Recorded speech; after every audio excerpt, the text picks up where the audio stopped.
Hi, my name is Tamara Hillier. I am next guest on the Prosperity Show. I am your straight talking mortgage broker that will assist you from start to finish and anything in between of buying your first home.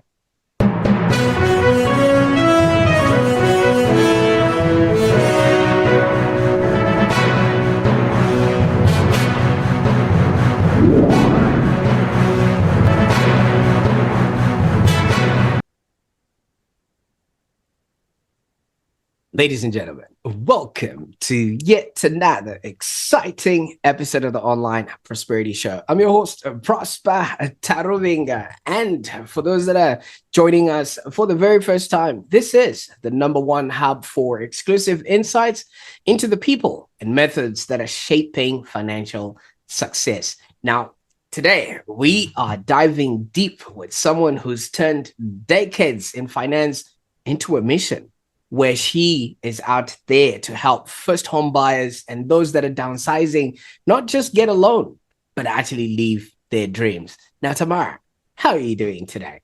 Good, thank you. Thanks for having me.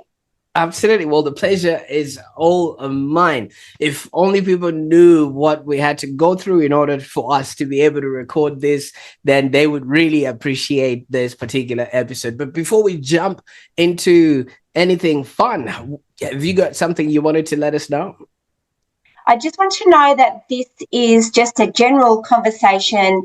It is based on just general myths and questions that first home buyers may have, and just to let everyone know that all banks are different. They all have different terms and conditions, and they still need to be abided by. So it's just a general knowledge.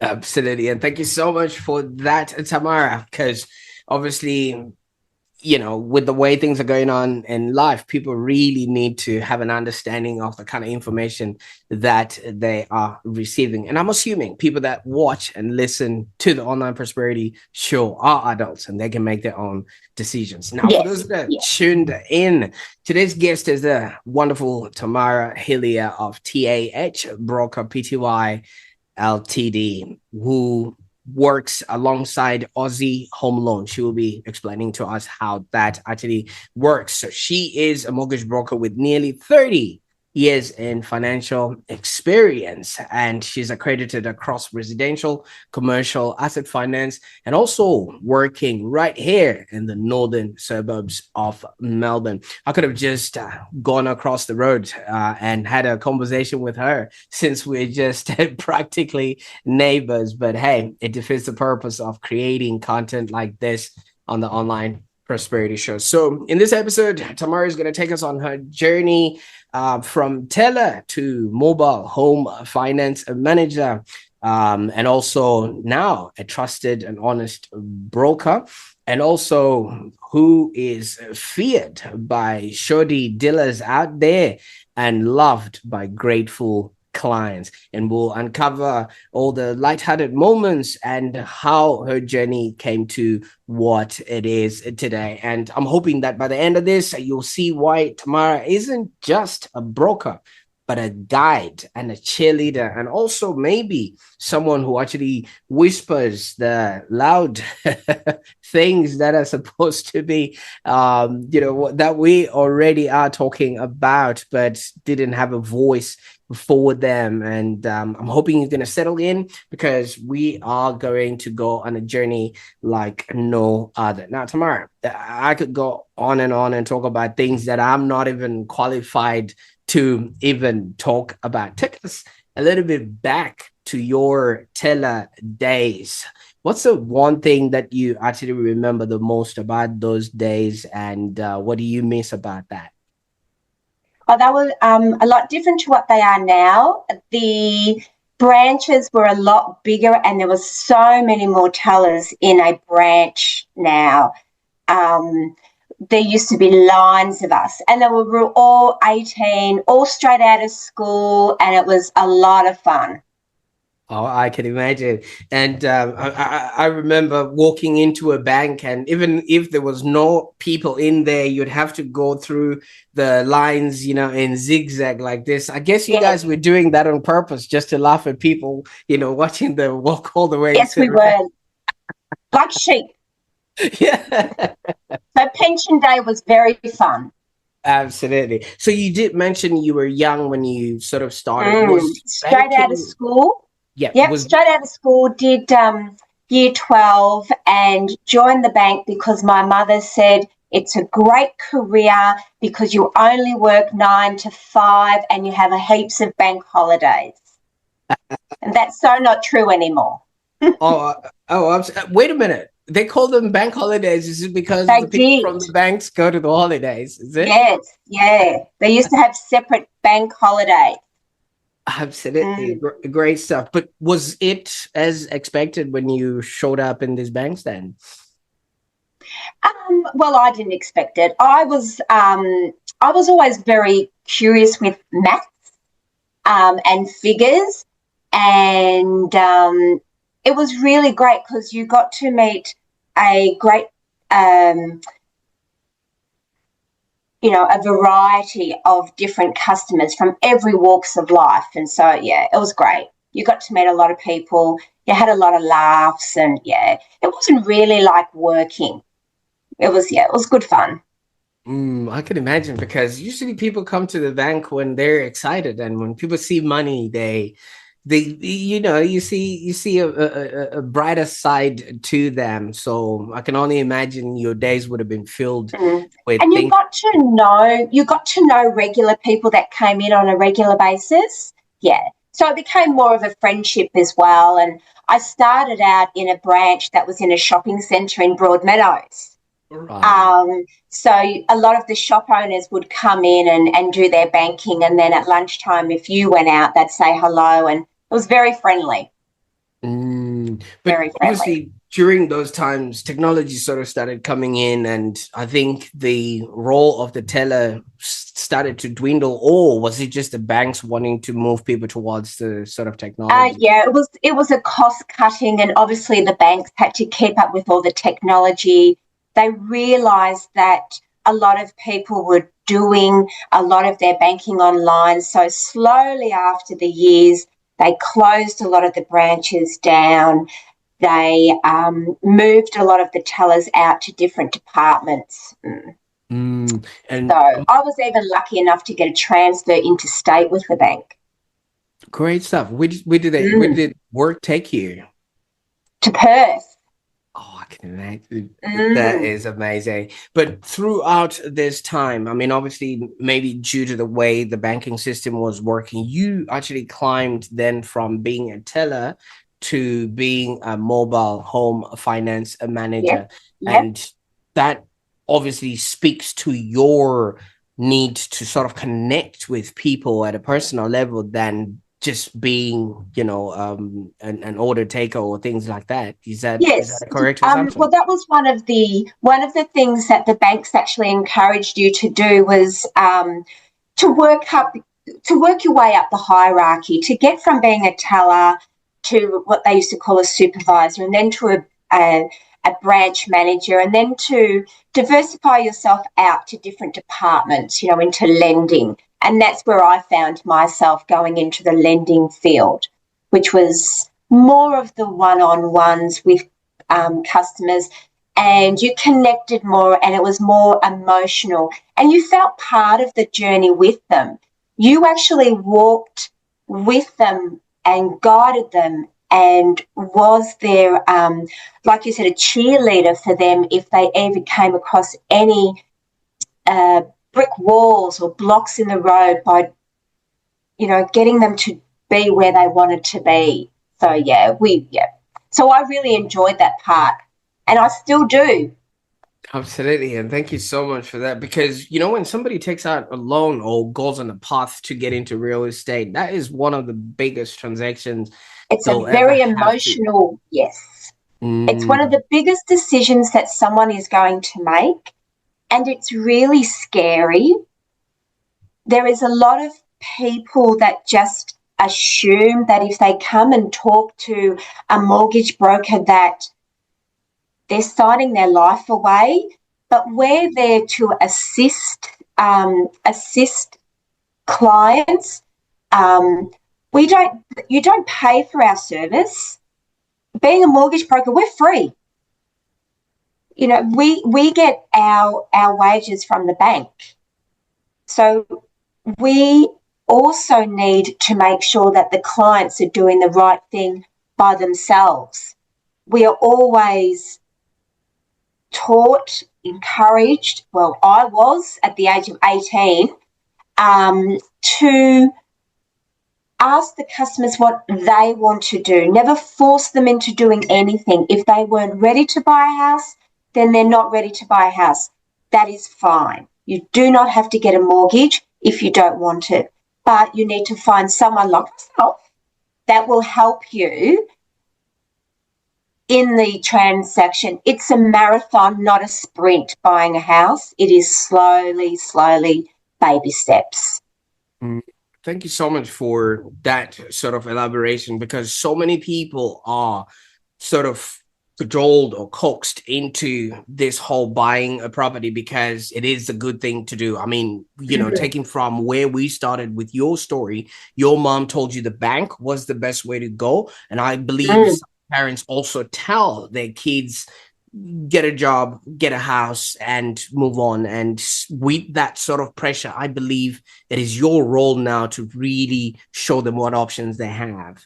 That's exactly right. I'm not, you know, buying a house is a very stressful, and like you said, it's an extremely, one of the biggest things they'll do in their life. And they need to make it as seamless and a really nice process, because as a broker, customers don't see what happens in the back. It's my job to get my customers the best deal that they can possibly get. And if one bank can't help you, I will find one who can. Because everybody has different rules and regulations. They all have different policies. And that's where a lot of customers will naturally assume, I can't get a loan because I'm casual. Well, you can. I can't get a loan because I'm self-employed. You can. It just means we have to navigate them to the right lender that suits them at that time. And there's no loyalty in banks. There is absolutely no loyalty. You're there, you're using them to get what you want as well, and that is totally okay. If you fit within their realms of getting their finances, then that is totally okay. It is okay to pick and choose and swap banks when you feel like it's the right thing to do.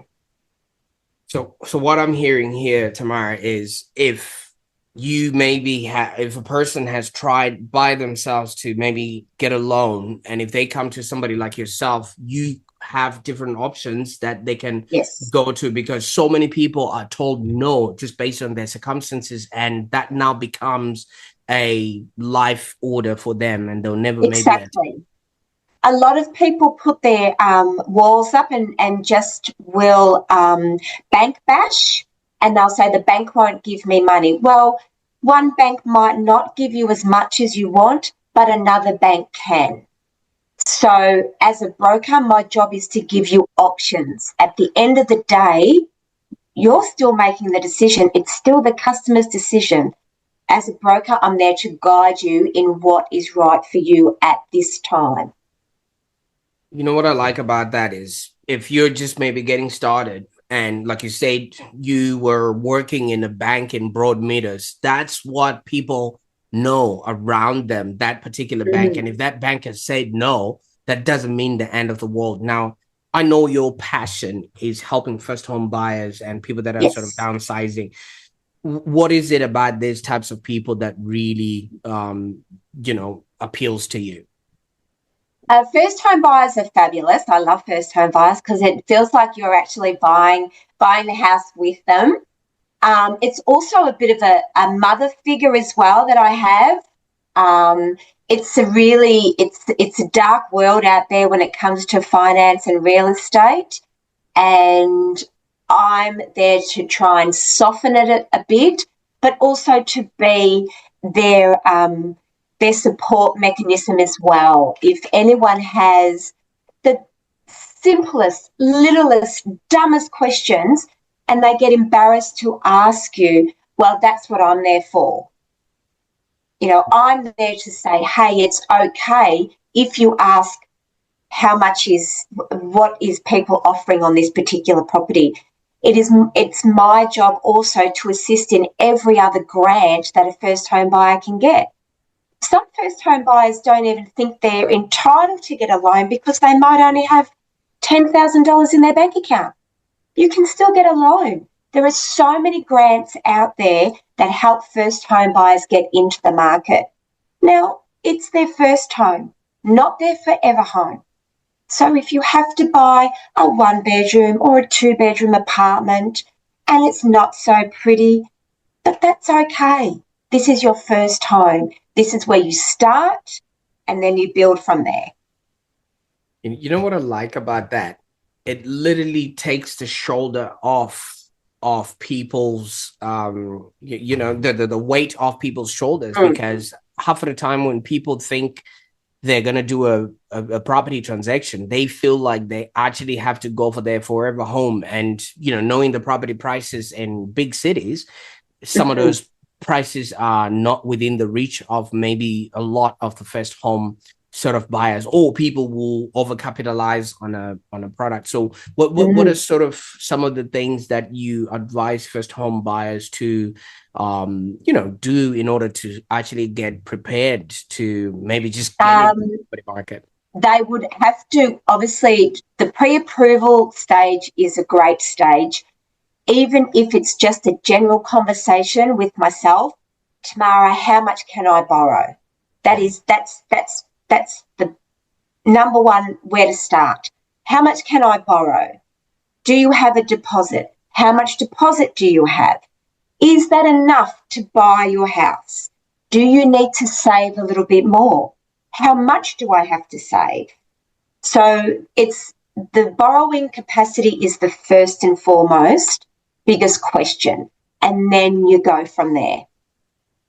Absolutely. I think I like that, because so many people just look from the sidelines, or maybe just visit auctions, and then they'll be thinking, nah, I wouldn't be able to do that, without even engaging a mortgage broker to sort of start with. Okay. Now, Tamara, but also on the flip side, there is a difference of how much you can borrow to how much you're comfortable with repaying.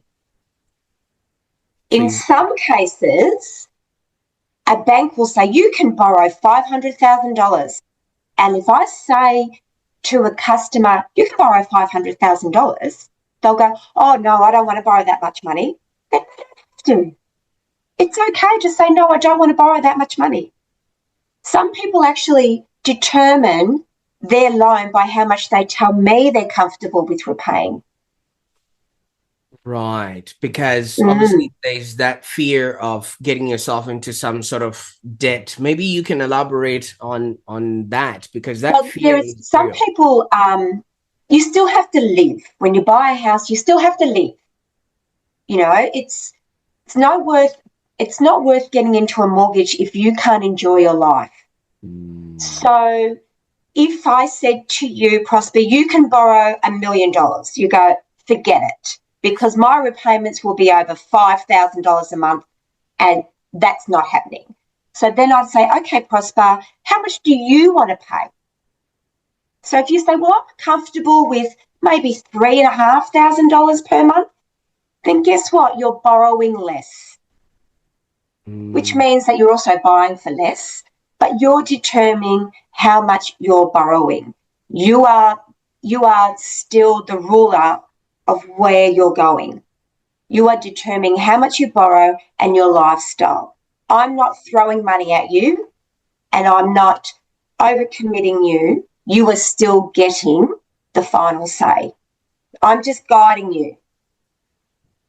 Right. And I think that is crucial, especially because when it comes to money, and if it's not really laid out for you out there, not a lot of people really know what they're capable of or what their consumption actually is and That's things of right. that nature. So there are certain things that obviously you look at when it comes to serviceability, or if somebody's going to be able to be able to borrow. So if somebody's on the journey or preparing to want to go to borrow, what are maybe the do's and don'ts that people should now be cognizant of, especially, when it comes to showcasing their financial capability? Well, having job stability is a good thing, but it's okay to be casual. It's okay to be a contractor. It's okay to be permanent part-time, and it's okay to be full-time. As long as you've got stability in your income, that is the big tick. The second one, obviously, is your credit report. A lot of young people don't realise these BPAYs, these buy now, pay later, they all go against you. They're all liabilities that the bank takes into consideration. Even that nasty HEX debt that people have. That HEX debt goes against people's borrowing capacity. But there are lenders out there, depending on the balance of your HEX debt, will waive it or reduce it. Right. So it's not, Okay. So maybe I just bought a couple of shoes, in 4 easy payments of 245, and I'm meeting those payments. If that's the sort of case, would that still go against, or are they looking at you actually did that? So that means you're a financial risk. No, it doesn't go against you. It just means it goes, it's included in your liabilities, because the way the banks work out how much you can borrow is income, liabilities. Right. Now, a lot of these credit cards and these buy now, pay laters, they're like the old-fashioned lay-bys. People can get rid of them. I would suggest get rid of them. If you don't need them, get rid of them. There is no such thing as I have to have a credit report to get a loan. If you've never borrowed money before, that is a bonus. People just naturally assume I'll get a credit card because then I've got a credit history. That's not the case. Absolutely. See, those are the conversations that people have at a barbecue, and they're like, you should do this so that you build up on your credit card. No, credit. Don't go and get credit just for the sake of getting credit. It's not worth it. So if you can help it, that first car, that first pair of shoes, if you can actually help it to pay it off because you're beyond within your means, that would actually help. And absolutely. Any past credit, does that then affect what we are looking at, especially for the first home buyer? Any bad credit will affect how much you can borrow and what credit provider you can get a loan through. So if anyone has defaulted or missed payments, that doesn't mean you can't get a loan. It just restricts the lender that you can get your money through.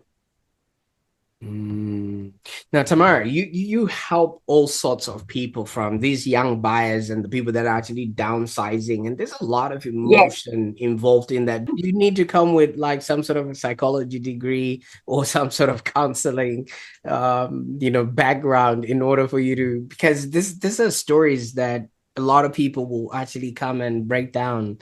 There is a lot of older people who want to downsize, and it is really emotional, but it's okay. It is okay. My job again is to give them reassurance. This is just your next step. This is your next step in life, and it's a journey and it's a chapter. You close one door, another one opens, and it's okay. Absolutely. And I think people need to hear that, because people hold on to whatever memories or whatever history that property brings with, not knowing that they're holding on to what their next logical step would be. And I But appreciate I even have clients, unfortunately, going through separations, and they don't want to go and see another broker because I've already known them. And sometimes they get embarrassed. They say, look, I'm really embarrassed, Tamara, but I've got to refinance my house. I'm going through a marriage separation. What can I do? How do I do it? So you're not only giving them their first home and their forever home and their other home, but sometimes you've got to take the good with the bad as well. So you do. So the separation ones are tough, but no, because yeah, obviously finances, people hold things like that to heart, and then they don't want just any kind of person knowing. And if you've helped them in the past, so they have that rapport, and obviously they know the discretion that you have as a professional, help them with this. But obviously, as a professional like yourself, I mean, there are times where you would think, oh, I can't keep dealing with things like this. I could just go and work with investors who know their numbers, who know where they're going, and things of that nature. What makes you stick to the sticky stories? oh, because I love it. I love it. The best thing about being a broker is that I get to fight for my clients. I get to dangle my clients in front of the banks and going, do you want this customer? And if you want this customer, make it worth their while to come to you. And if you don't want it, if you don't want this customer, I'll find someone who does. See, that's a mindset shift. Because when we're outside, Tamara, we are begging the banks, please look at me favorably, you know, but you're saying you literally can dangle people and say, hey, want some of this. But this is the reason why some clients doubt their ability to actually buy a home. Do you maybe remember one who surprised even yourself, you know, and how you helped shift their mindset? Because so many people are just afraid to even show up at any bank. Or maybe, have you ever noticed when you walk past the bank, the doors just open themselves? You're like, oh no, I didn't want to go in, you know? I've had many clients walk in and won't give me eye contact. And they're usually the young single men. They come in and their heads down and, do you think I can buy a house by myself? And you go, of course you can. Why would you be able to? And so I've got to get that doubt under their mind. I've had first home buyers come in and say, I just want to see how much I can borrow. Okay.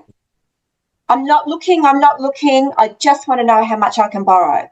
6 weeks later, they're knocking on your door going, I found a house I like. So I turn around and go, I thought you weren't looking. I thought you said you weren't ready to buy. But it's because they've just come in and had that initial conversation, haven't put pen to paper, and then walked out and went, hey, I can buy a house. I can really buy a house. And so I tell everyone to go and window shop first, but come and see me before you put pen to paper. Oh, absolutely. Never sign anything, you know, before. Never sign anything. But you've obviously, I mean, property has to have some really hard conversations with people. Have you ever had to be like, I've declined a few, and I've declined them using the velvet sledgehammer attack sort of thing. You have to have open and honest conversations with customers that they say to me, Tamara, I want to borrow this much money. And I have to say to them, unfortunately, you can't afford it. You just can't afford it. I'm not in the business to overcommit you. And I don't want to be responsible for you being kicked out of your house. Oh, that's a I worst. want to be able to sleep at night. But also, customers also have to understand that if you can't afford something, you can't afford it. You have to find something that's smaller and within your means. And yes, the banks overcommit you. Of course they overcommit you, because the banks don't want to be on a current affair selling your house either. They don't deliberately go out and decline loans. My customers' loans would never be declined on paper because I wouldn't let them submit something that I know would not work. So I'm not going to put them or submit a loan to a bank and get it deliberately declined just because. I would stop and say, I'm sorry, this is not working. You have to wait. Whether you earn a bigger income, you save a bigger deposit, you clear your credit defaults. Everybody can do everything they want, but maybe not all at the same time. Oh, I like that. I like that. You never get any those that spit the dummy and throw tantrums because this Yeah, generation is entitled. yeah. We want It everything. even comes to people buying a business. Mm. I only had a few weeks ago, I had clients of mine wanting to buy a business, and I asked for the financials. And my client said, oh, the business broker is not going to give me financials until I get a pre-approval. I said, well, how am I supposed to give you a pre-approval if I don't see the income? Mm. So, and then my clients are sitting there going, oh, but the business broker said I can get a pre-approval. And that's where I come in and say, well, I'll ring your business broker and I'll tell him that I can't give him any pre-approval without seeing financials. It just does not make sense. How can I tell you that you can afford a loan if I can't see any financials? How can I tell you if you can afford it if I've got no income?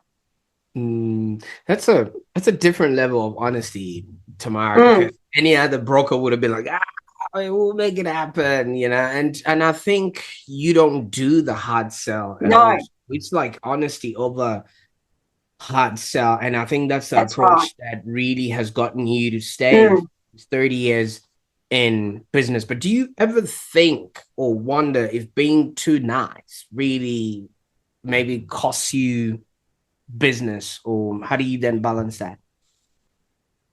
I get to sleep at night because I know that I've done everything in my power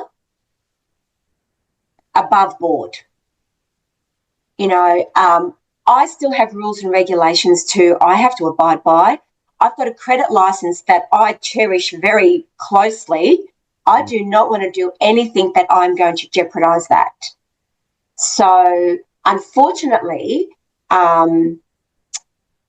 if I can't help a client and someone can, then they've obviously gone to a different bank, because as an aggregator, I'm only limited to so many lenders, but I have friends who work for different aggregators who have different lenders as well.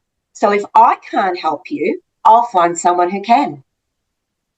I like that. I like that. And that whole sleeping at night, so many people would rather go for the transaction than actually valuing their sleep. And speaking of which, the last time I heard you were out on holiday, but you were still helping your clients.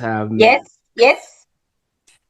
Overseas last year, I was on one of those scenic river cruises in Budapest and still organising a settlement for a client. And my clients ended up despising me by the end of my holiday, because every time I sent them an email, I'd go, hello from Prague, hello from Germany, hello from France. Yeah. So that was just, so the emails back was, I hate you. That's not fair. But yeah. And But I that's the feel type of rapport that you have with your customers. It is all business. And again, buying your first house, it doesn't have to be stressful. It doesn't. And even just last weekend, I was in Tasmania.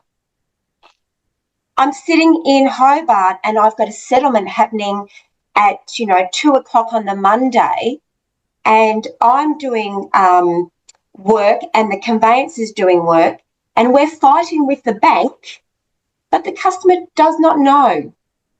But that's our job. Our job is not to get the customer involved in any of the petty little paperwork. That's my job. My job is to make it smooth for the clients.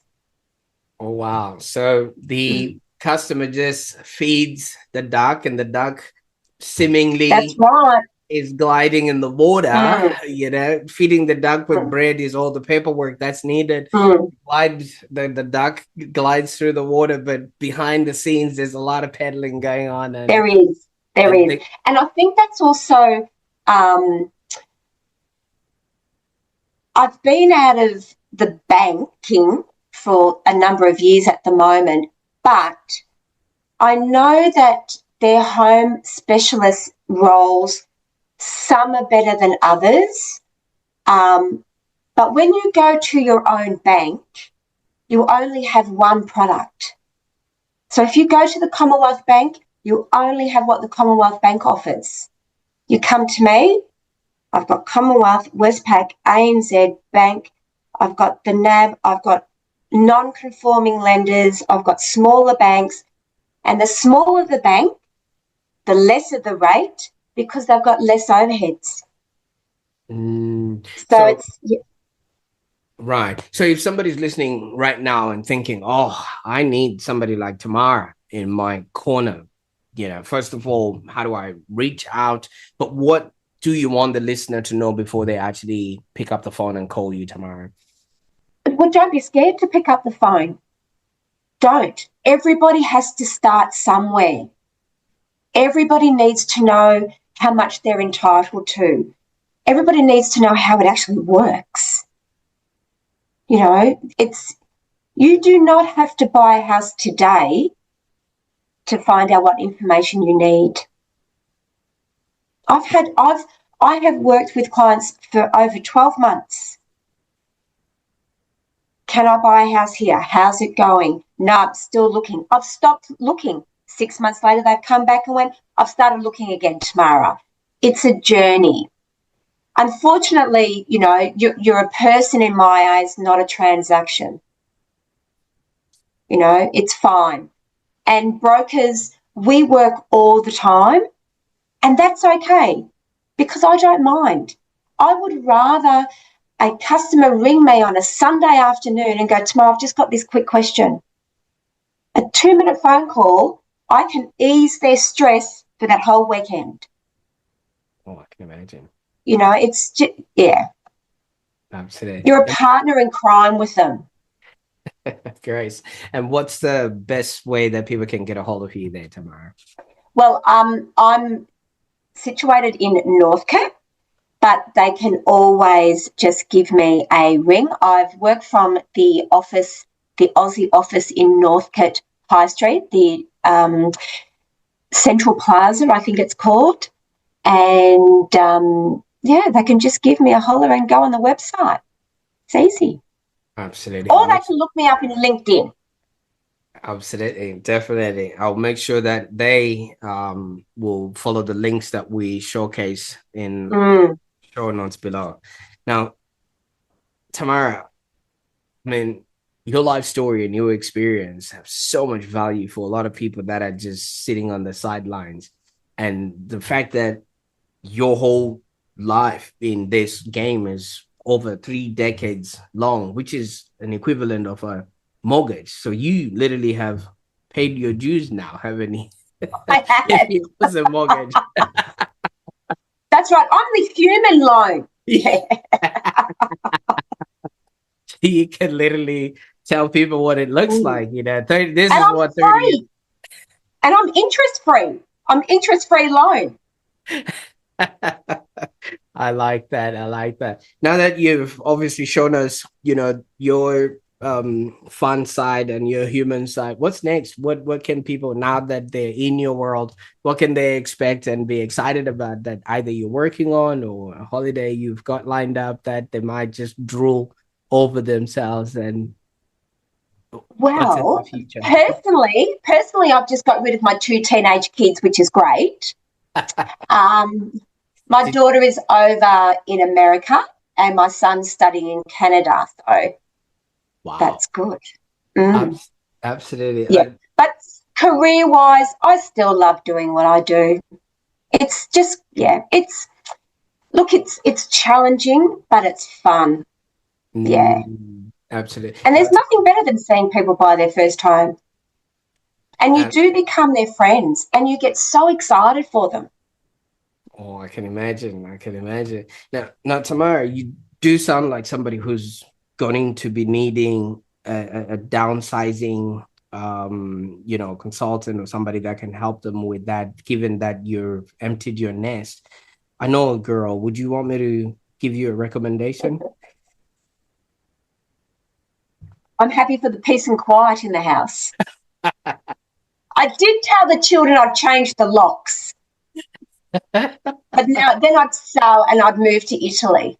Ah, fantastic. Well, folks, that is the remarkable journey of Tamara Hillier, a woman who's not just worked in finance for nearly 3 decades, but whose true measure of success is just a heartfelt thank you from clients who really, really appreciate the work that she has done. And I feel like today, Tamara showed us how honesty, empathy, and confidence can be a powerful factor in creating a life that is remarkable, not just in home loans but in our own existence. And if you enjoyed what we were speaking about and want to connect with Tamara, I'll be putting all those links in the show notes below. And I want to encourage you to do something right now. If you're listening to this, I want you to share this episode with somebody who's dreaming big and someone who's thinking to buy their first home in Australia.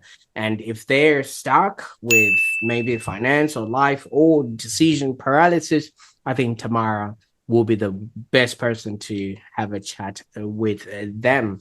And remember, whether you're a first home buyer or you're just watching from afar, your story matters, and it does help having people like Tamara in your corner. So thank you so much for listening, and catch you on the next time on the Online Prosperity Show. Bye for now. Thank you. Thanks for having me.